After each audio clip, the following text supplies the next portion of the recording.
So this is the Ben and Gary Show. We know dentistry, and we have our special guests here with Rick Bishop, and he's our ceramist. And I have to say, sorry, Dr. Pinto is not here with us, but Rick is definitely going to be filling in very strongly for us. And so we have this subject about the question that we get often, which is, patients will ask us, is, can you make my crown match the rest of my teeth? And, that's answer, I guess, essentially is yes. But there are a lot of things that go into it, and not every average sort of dentist, I believe, can accomplish that without having. Right. Well, I mean, if you ask any doctor or any ceramist, they're going to tell you that the hardest thing to do is to match a single central. It's easier if you do 6 teeth. Doing 1 tooth, especially the front tooth, is extremely difficult. Right. The advantage of having me here is going to see the patients. It's a huge advantage. You have your shade guides and you take a shade A2. Well, there's a lot more to consider rather than it's an A2, and that's what I want to say. I don't want to say the majority, but that's a big percentage of what doctors prescribe that don't have in-house labs. Right. It's an A2. Right. I look at all different things. As soon as I go in, I just look to see what the tooth is made up of. There's different characteristics, there's different degrees of translucency, there's surface texture, there's chroma, which is the basic color, but then there's also value, which is the gray scale. So I will take an initial shade of A2, but then follow it up with where is the translucency? Right. Where are the, there might be a little white spot, a decalcification mark on the other tooth. I always ask the patient, do you want that put in the crown? Right. Some do, some don't. I always put those on the surface, so if we put it in, I don't like that. It's easy to take 2 off. seconds you can take that off and go about your business. But so then I start writing down things. Right. Make little drawings. You guys take fabulous pictures with the shade guide up next to it. So if I pick an A2, then I want a little bit of a lower value. Well, a little bit's different to you, different to everything's me. relative, right? So then I'll ask you guys to put the shade guide next to the tooth, give me a nice photo. I can pull it up on my computer, and okay, there's the little bit that I need, and then I can compare it back here. So surface texture, some teeth are real smooth. Some have a lot of anatomy to them. Right. Big difference, because a smooth tooth, the light hits it, bounces right back. Right. Highly, a tooth with a lot of anatomy and surface texture, light hits it, it scatters a little bit. So I have to copy that too in order to get the same effect in the mouth. Right. Just this afternoon, we had That's right. a degree of glossiness.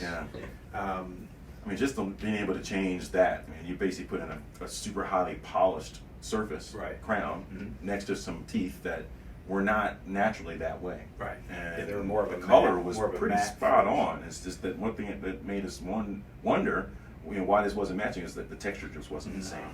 Yeah. So she had a very matte finish, which you don't see that often, but On her natural teeth. right. So we took the 2 crowns that were highly glazed and just kind of knocked it down a little bit. Right. And it made a world of difference. Yeah. So it's all those little nuances that will really get the crown to match. Right. And then of course, day of insertion, put it in. Maybe this has got to be a little bit of this, a little bit of that. I bring it back to the lab. 15 minutes, it goes back. We're all done. Why is it that many dentists will, if a person has 1 tooth that they need to have fixed in the front, and they'll suggest to do more than 1. What's the reason that they decide to do it that way? You want me to say it's easier? I don't know. You tell me. It is, and I'm not saying that they're not doing a good job. They are. They just don't have the. Again, the ceramist seeing the patient is the world of difference. Yeah. They can make notes and make drawings, which unfortunately most of them don't. But still, that comes to a technician that has never seen the patient, and it's like, again, lower the value. Yeah. How much? Right.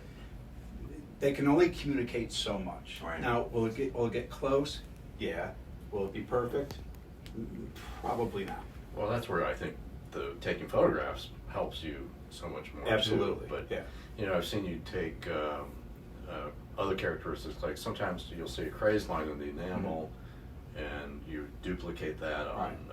The adjacent crown that Right. you're doing, and just you know, all these little things that you do really make a big difference. Right. I mean, things, you know, interproximal, you know, the interproximal is the area between the two teeth, may be a little darker, a little more of a mahogany stain to it. Mhm.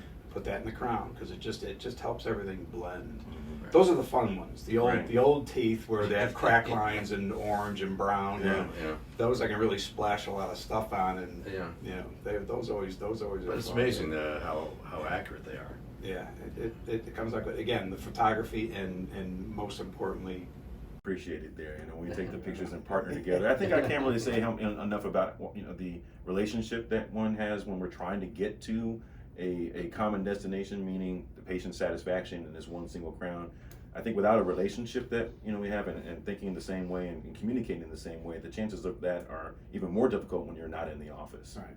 You know, and having you present, I think, allows us to have that dialogue, which, you know, I think in other situations you just can't do it. Right, but also when Rick comes in, he communicates with the patient and he finds out a lot of little other things that make a difference as far as the patient preference, where they want it to look different, little things that you, in the process of the conversation, Right. you draw out Yeah, yeah. more information. Right, trying to see what their expectations are. Right, And yes. if their expectations can't be met, I'm Yeah. very honest and say, you know, I'm going to do so much. Right, right. But you know, we obviously try to meet those expectations. But Right. having a conversation is huge. Yeah. So And you can deconstruct what Right. their goals are, so you Right. understand what their target is, and Right. therefore you have a much better chance of gaining, you know, success. right, exactly. Yeah. Well, we really miss you, Dan. We hope you're back next week. But this is the Ben and Gary Show. We know dentistry. Thanks a lot, Rick. You're a welcome. pleasure having Very you. well. Thank you, Rick. Thank you. All right. All right, See you thanks. next time. See ya. Bye-bye.